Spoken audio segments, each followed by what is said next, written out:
ये मतलब ये तो एक दुखद है और ऐसा नहीं होना चाहिए, क्योंकि शेयर मार्केट से जो समृद्धि होती है, विकास होता है, लोगों की व्यवस्थाएं होती है, शिक्षा, स्वास्थ्य, रोजगार और जो डेवलपमेंट होता है, नई चीजें आती हैं, शेयर के मार्केट से माध्यम से हम इस अंतर्राष्ट्रीय स्तर पर हम एक होते हैं।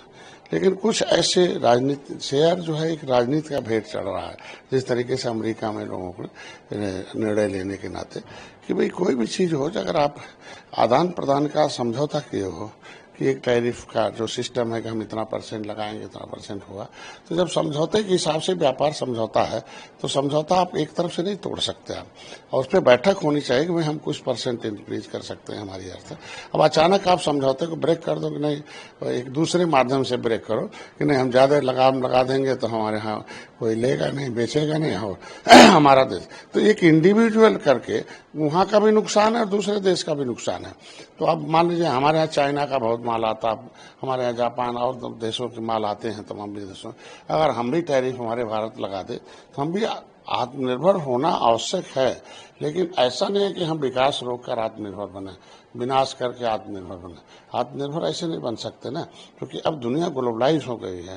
तो इससे तो लगता है कि अब ये वर्ल्ड वार की तरफ जा रहा है, एक तरीके से इकोनॉमिक वर्ल्ड वार कह सकते हैं इसको, कि एक तरीके से एक जगह एक बीमारी शुरू हुई है और पूरे देश में अब चाइना रोकेगा तो हम रोकेंगे, अब हम रोक देंगे तो अभी बहुत ऐसे ही, हम रोक देंगे तो अभी नेपाल, तमाम ऐसे देश हैं जिनके माल नहीं आएंगे हैं। हम हमारे कहने मतलब उसका एक नया तरीका होना चाहिए था कि भैया आप टैरिफ की बात छोड़ दो, आप माल मत दो, बल्कि हमारे यहाँ इंडस्ट्री लगा दो और वो इंडस्ट्री हमारे यहाँ काम करेगी और जो फायदा होगा उसमें हम बांटेंगे। तो हम तो एक नया तरीका चाहते हैं कि माल न आवे, बल्कि माल की बनाने की फैक्ट्री आ जाए, टेक्नोलॉजी आ जाए, उसका परसेंटेज उसको मिलना चाहिए। तो उससे क्या होगा कि रोजगार के भी साधन बढ़ेंगे, तो हमारा रोजगार बढ़ेगा, जो फायदा होगा उस इंडस्ट्री को, उस देश को भी मिलेगा और उस व्यक्ति को भी मिलेगा और इस देश को भी फायदा होगा। तो ये नया तरीका ढूंढना चाहिए था, न कि टैरिफ बढ़ाकर और ब्रेक करके कि हम बाहर का सामान आएगा तो हम हमारे देश का नहीं बिकेगा, हमारे देश का सामान बिकना चाहिए। ठीक है, देश का बिकना चाहिए, लेकिन ये चाहिए जो समझौता उसे आप नहीं तोड़ सकते। ये समझौता तोड़कर एक तरह की इकोनॉमिकल वर्ल्ड वार की तरफ जा रहा है।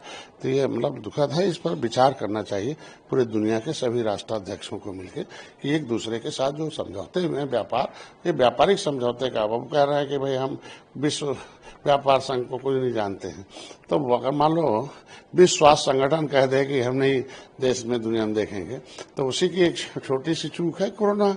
वर्ल्ड हेल्थ ऑर्गेनाइजेशन से अलग हो गया चाइना और उसने एक वायरस बना दिया, और वायरस बना के देखो देश में कितने लोग मर गए और क्या दशा रहा है। तो उसी तरीके से अगर आप कहेंगे नहीं हम वर्ल्ड जो विश्व जो है व्यापार संघ को हम नहीं मानते हैं, तो पता चला फिर वही दशा होगी इस तरीके से। इसलिए सभी राष्ट्राध्यक्षों को मिलकर काम करना चाहिए और इससे जनता पर और देश के विकास पर, मतलब एक तरीके से जो कहा जाता है कि बुद्धिमानों का दुनिया बनता जा रहा है, तो इससे तो लगता है कि मूर्खों का दुनिया बनता जा रहा है।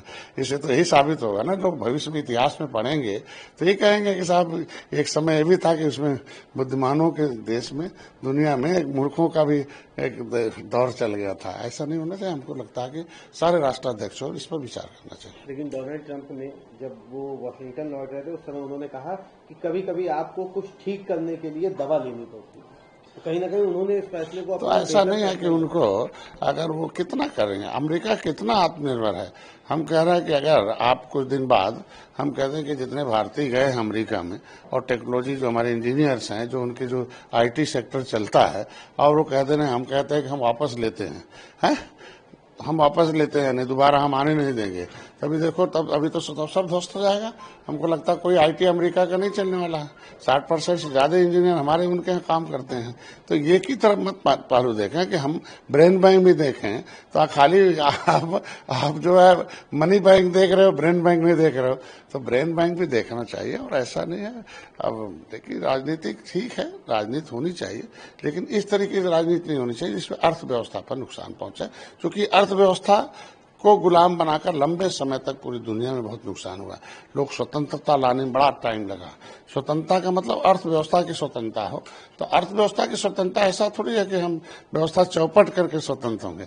हम स्वतंत्रता मतलब विकास की स्वतंत्रता होनी चाहिए। ट्रंप का वो बयान ठीक नहीं। बड़ा अहम सवाल है कानून की शक्ल ले रहा है, राष्ट्रपति जी ने भी उस पर एग्री कर दिया। मुजफ्फरनगर में काफी बड़ी संख्या में मुस्लिम समुदाय के लोगों ने हाथ पर काली पट्टी बांधकर इसका विरोध प्रदर्शन किया। 300 लोगों को नोटिस भेज दिया, 2-2 लाख के बॉन्ड भरने के लिए कहा। पुलिस द्वारा सबके CCTV निकालकर भेजे गए कि उसको चिन्हित किया गया और सब लोगों को नोटिस भेजा गया, 2-2 लाख के बॉन्ड भरने के लिए कहा गया। देखिए, वक्फ बोर्ड का संशोधन जो है ये भारत के कानून में है कि हम जनता के हित में संशोधन करें। और जनता को कैसे हित दिया जा सकता है? जब जनता जिसे गद्दी देगी वही जनता के लिए सोच सकता है, और जनता ने जिसे उतार दिया वो कौन सा हित है? तो आज के दिन में मुसलमान में बड़ी गरीबी है, सच्चर कमेटी रिपोर्ट कहती है, दशा खराब है उनकी SC/ST से। तो उनको बिना, अगर ये वक्फ बोर्ड के लोग उन गरीबों को इलाज दिए होते, मकान दिए होते, शिक्षा दिए होते, रोजगार दिए होते, ट्रस्ट का काम किए होते, मतलब अल्लाह के नाम पर दान लिया तो अल्लाह के बंदों के विकास के लिए काम किए होते, तो शायद संशोधन करने की जरूरत नहीं पड़ती। अगर हम गरीबों के लिए संशोधन करके विकास के लिए ला रहे हैं, तो अगर आप काली पट्टी बांधकर विरोध कर रहे हैं, इसके मतलब आप गरीबों को गुमराह कर रहे हैं।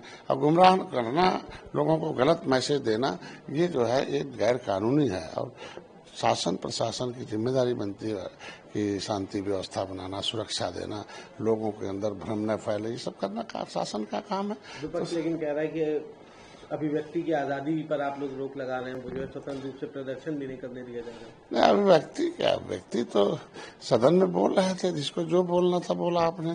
अब बाहर गुमराह करेंगे, बाहर एक तरीके से इंटरेस्ट क्रिएट करना उचित नहीं है। जो संशोधन एक बार लागू होने दें, अगर उसमें कोई दिक्कत होती तो अपने आप वो वर्ग गुस्से में आ जाएगा, कहीं नहीं ये संशोधन बिल हमारे लिए खराब है, इनको सत्ता से हटा दो। है ऐसा तो एक बार तो लागू होना चाहिए ना, लागू हो जाए और होना चाहिए। क्योंकि जब तक अंग्रेजों के बनाए कानून बहुत बदले गए हैं, इसीलिए बदले गए कि जनता के हित में आवश्यक। तो ये भी एक तरह के पुराने जमाने के बिल थे कि भाई कानून संविधान का था, वक्फ बोर्ड जो है संवैधानिक था, लेकिन चलता शरीयत से था। तो ये दोनों कहाँ चलेगा? संविधान पर छूट है ही नहीं संविधान को काम करने का। तो संविधान को काम करने के लिए संवैधानिक ढंग से उस महत्व को बढ़ाया जा सके, इसलिए संशोधन बिल है, उसका लोग समर्थन करना चाहिए। इस तरीके का विरोध करके कोई फायदा नहीं। एक बड़ा अहम सवाल है, संघ प्रमुख मोहन भागवत जी ने ये बात कही कि ये संघ के दरवाजे मुसलमानों के लिए भी खुले हैं, बशर्ते ये है कि वो उन्हें भगवे का सम्मान करना होगा और उन्हें भारत माता की जय बोलना होगा।